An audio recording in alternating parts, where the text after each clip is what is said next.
So with the release of Season 7, all of the ultimate skills in Diablo 4 got some pretty massive upgrades when you get those skills rank 5 out of 5, and because of these upgrades, the build we're going over in this video is able to exist, and this is going to be a Lacerate Druid build. Now just a small disclaimer, this is a snapshot build, which just generally means you have to set up a certain amount of buffs before using your main skill. Now with that being said, this build is so incredibly strong that unless you're doing high pit runs, that also doesn't even really matter. If you're not doing high pit runs, you can basically just use your abilities like normal and you don't really have to track buffs because this build just does so much damage. But that brings us to our skill tree. Starting with our basic skills, we're just going into Mole and 1 point into the upgrade so we can get lower into the tree. We do have this on our bar, but we don't use it that much. Then we're going all the way down to our defensives. We're using Earthen Bulwark, which is just a big barrier on yourself. Upgrade 1 makes you unstoppable. Upgrade 2 gives you a bunch of Fortify if you need more of that. Then we have 5 points into Cyclone Armor. Primary reason is the passive just gives you non-physical damage reduction. And one thing you'll notice with this build is it's incredibly tanky because a majority of the time you're actually immune to damage, but we don't actually have a use for a majority of our skills, so we're just taking defensives to make us more tanky when we're not invulnerable. Upgrade 1, when you use this, it slows enemies, and then upgrade 2, every 10 seconds you get a damage reduction. We're putting 1 point into Bloodhound, which is just a big heal. Upgrade 1 reduces the cooldown on kill. Upgrade 2 gives us Spirit, but it gives us a massive damage reduction after we use this, as long as we stay in Werewolf, which is going to be one of our snapshotted skills. And then we have 5 points into Debilitating Roar, primarily so we can have a lower cooldown. Upgrade 1 fortifies you, the main reason we're taking it. Upgrade 2 gives us a damage increase, and this is another one of our snapshotting skills. So you would use Debilitating Roar, then Bloodhound, then we'd use our Lacerate ultimate, and that would give us a bunch of damage increases. Then we're going all the way down for our ultimate, which is our main damaging skill, Lacerate, 5 points into this. And I know a lot of people probably haven't used this because this ultimate hasn't been very good for a majority of the time, but you basically just become immune and dash around automatically, hitting everything, dealing a bunch of damage, and you are completely immune to everything, which means you're unstoppable, you can't take damage, you can't be hurt, nothing can touch you when you're in Lacerate. And because of a lot of our other stats, we have a massively reduced cooldown on this, but when you put 5 points into this, Lacerate's damage is increased by 30% of your critical strike damage bonus. So currently I have over 1000% damage increase just based upon putting 5 points into this, which is why this is actually a usable build now. And upgrade 1, you heal for every hit, and the first hit is a crit and deals more damage. And then upgrade 2, whenever our Lacerate attacks crit, we deal a stacking damage increase, which is actually going to be very big for this. And then for our passives, we start with 3 into Heart of the Wild for max Spirit increase. We actually go a bit into max Spirit, and this is primarily because one of our legendary nodes actually gives us pretty big damage increases based upon our max Spirit. Then we have 1 into Predatory Instinct for 3 into increased movement speed while in Werewolf, and 3 into Iron Fur for damage reduction. We have 3 into Backlash for increased damage after using a defensive, so another one of those snapshot effects. 3 into Ancestral Fortitude for resistances, 3 into Vigilance for DR after using a defensive, 3 into Pharaoh Amplitude, we deal increased damage, and then more increased damage based upon our movement speed. Then we're going down 1 into Neurotoxin, which gives us 3 into Toxic Claws, so our Lacerate deals an additional 96% of its base damage as poisoning. Now you don't have to go into this necessarily, but it does help when you're against tankier enemies, especially when you're in higher tier pits, because it'll just constantly be dealing a decent bit of poison damage. Then 3 into Envenom, you deal increased critical strike damage against poison enemies. 3 into Defensive Posture, primarily for the damage reduction while fortified. 3 into Catastrophe, after we use our ultimate, we gain damage increase, and this will be up just 100% of the time. 3 into Quick Shift, so we shapeshift into new animal forms and we get a stacking damage buff. 3 into Heightened Senses, going into Werebear gives us damage reduction, going into Werewolf gives us increased movement speed. We have 1 into Natural Fortitude, so we get more Fortify. And then finally for our capstone, Lupine Ferocity, every third Werewolf skill hit critically strikes and deals increased critical strike damage. And you can use this or you can use Urzine's Strength. I'm not actually sure which one is better. I think Urzine's Strength may actually be slightly better, but until you get into super high pit runs, these legitimately aren't going to matter just because you do enough damage already.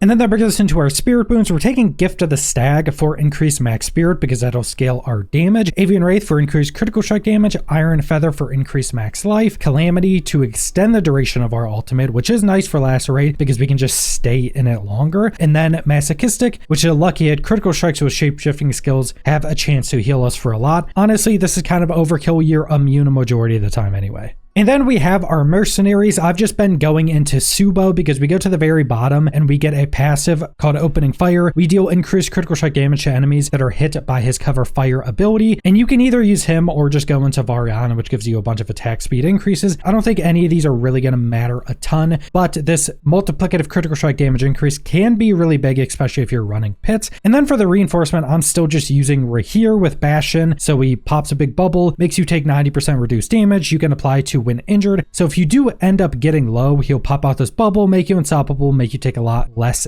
damage to help you survive, but you really don't need much for reinforcement. And then that brings us to our witch powers. We're using the cycle primarily because this gives us a third growth and decay witch power, which will activate one of our occult runes. This does poison everything, but it's not really that much damage. So this is just primarily because it's growth and decay. We have aura specialization, increase the size of our auras and anything in them takes more critical strike damage from us. Then we have aura of siphoning as our actual aura, poisons everything around us, heals us when it does poison things, just make sure everything is poison. We have soul harvest. When we use a cooldown near enemies, we increase our primary core stat to just stack up even more willpower, which increases all of our ability damage. Then we have purging touch. Your eldritch effects deal increased damage to enemies. This mixed with one of our occult gems makes our ultimate an eldritch ability. And then shaken soul, our eldritch effects apply vulnerable, and then our psyche and growth and decay effects also apply vulnerable when this is ranked up more. This is so we just get vulnerable through this and we don't have to worry about it anywhere else. And then for our Paragon boards, we're primarily going to be going over the board and glyph selection, but there'll be a build planner in the description if you want to follow point by point. The first board, we're using Fang and Claw, which is a bonus to magic nodes, so just big damage increases. The secondary, when you are in Werewolf or Werebear, close enemies take increased damage from you. The legendary gives you increased shapeshift damage. And the first board is Heightened Malice. If an enemy is poisoned near you, which there always will be, you deal increased damage, and this damage increases buff depending on how many poison enemies there are. Then we have the Spirit Glyph, just an increase to your critical strike damage, which is massive. After you get a majority of everything else throughout the boards you want to get as much critical strike damage from the Spirit board as you possibly can. More critical strike damage just means a more multiplicative damage increase for Lacerate. The secondary makes enemies take increased critical strike damage from you, stacking up. The legendary is increased critical strike damage, which again is going to be very good for the build. Then we're going over to the right, Ancestral Guidance. After spending 75 spirit, you deal increased damage, but actually the primary reason we're taking this is your ultimate skills deal increased damage based upon how much spirit you have when it's cast. So that's why we're also going into max spirit increases, because this is a multiplicative damage increase to our Lacerate. And the board we're taking is Dominate, increased overpower damage, and we actually are going to be using overpower because this is a snapshot build. So we snapshot overpowers onto a Lacerate. So the entirety of the duration of Lacerate is all hits of overpower. The secondary, when you overpower an enemy, they take more damage from you. The legendary, you deal increased overpower damage. Then going all the way over to the left, we're taking Lust for Carnage. Critical strikes with Werewolf skills deal increased damage, so just another really big damage increase. Then the Glyph is Outmatch, a bonus to rare nodes within range, so just more damage, some more willpower. The secondary, you deal increased physical damage to non-elites and bosses. The legendary is just increased damage. Then the final board, we're not taking the legendary node, but it's the Earthen Devastation board, primarily because it has a lot of critical strike damage increases. Then the Glyph we're taking is Headhunter for an increased damage to elites and a bonus to all normal nodes within range, so primarily for more willpower. But the secondary is just an increased damage to elites. The legendary is just more damage increases. And then that brings us to our gear. Now, one of our rune sets is actually very important, and this is the rune set of Neozan. So this is avoid health damage while fighting for 2 seconds, and then you get some amount of offering. You do this 4 times, and your next skill cast will be a guaranteed crit and overpower. So this is one of our primary snapshotting. And also keep in mind, we're immune when in Lacerate. This rune will be giving us offering while we're in Lacerate. So basically, you just follow this buff of this rune. Whenever this procs, use your Lacerate, and the entirety of that Lacerate duration, every hit will be a crit and an overpower. So this is our guarantee overpowers for Lacerate, and it's absolutely massive. You'll go from hitting hundreds of millions a hit to just hitting billions every single hit just by snapshotting this onto our Lacerate. Then our other set is Igni Vex. So you store offering every 0.3 seconds, use a skill to use that offering, and this will give us +1 to all skills for 10 10 seconds. And if you overflow, which you commonly will, you will get more skill ranks up to 3. And this is primarily just to also reduce the cooldowns on a lot of our skills, because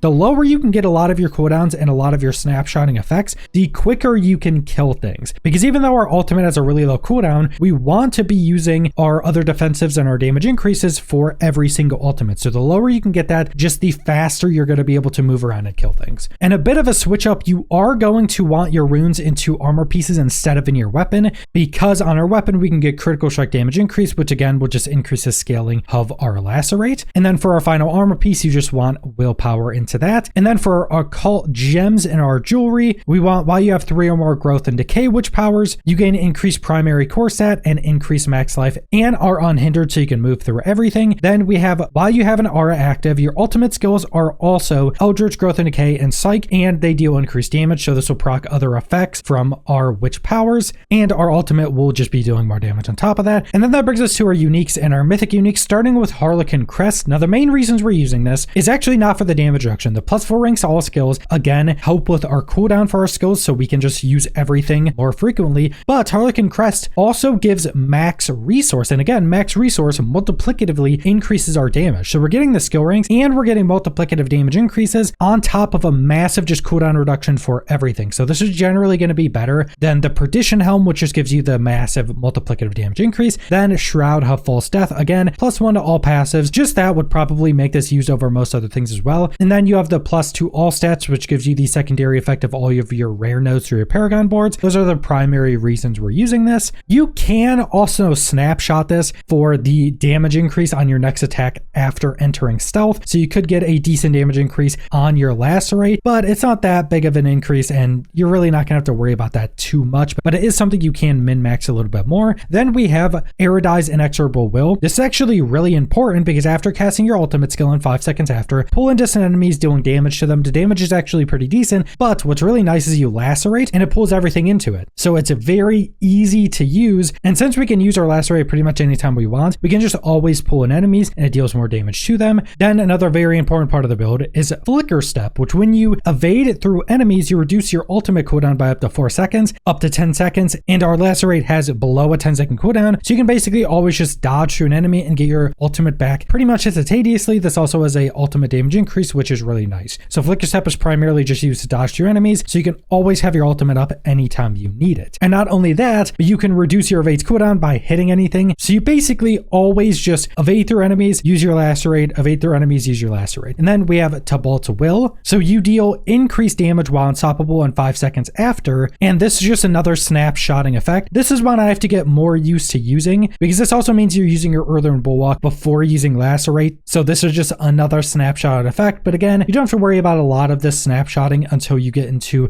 really high tier pits. And then that brings us to our legendary aspects on your two-handed weapon. Casting an ultimate skill increases your ultimate damage by 20% up to 200% at 10 stacks. So just massive ultimate damage increase. Again, that's all of our damage. On our necklace, after critically striking an enemy with Shred, you gain 15 spirit. And while at 100 spirit, your werewolf skills deal multiplicatively increased damage, which we don't use any spirit, so this is just a big damage increase. Then we have you deal increased damage while hitting a poisoned enemy as a werebear or crowd-controlled enemy as a werewolf. So another just damage increase. And then finally, for our last offensive aspect, casting an ultimate skill increases your damage by up to 30% for 8 seconds, and you gain 2 additional ultimate ranks for our ultimate skills, so just another big damage increase. And as you notice, every legendary aspect is just damage increases for our ultimate skill. And like mentioned for the Paragon Boards, we're not going to be going over all of the stats. You can find all of the best stats in the build planner, but a really big thing is making sure to get critical strike damage on as much as you possibly can and tempering critical strike damage on basically everything. You also want a Lacerate duration tempering on your weapon, because again, if you snapshot a crazy Lacerate, the longer you can stay in it, especially in high tier pit runs, the more damage you can be dealing. And then again, everything outside of that is simple. Critical strike damage increases.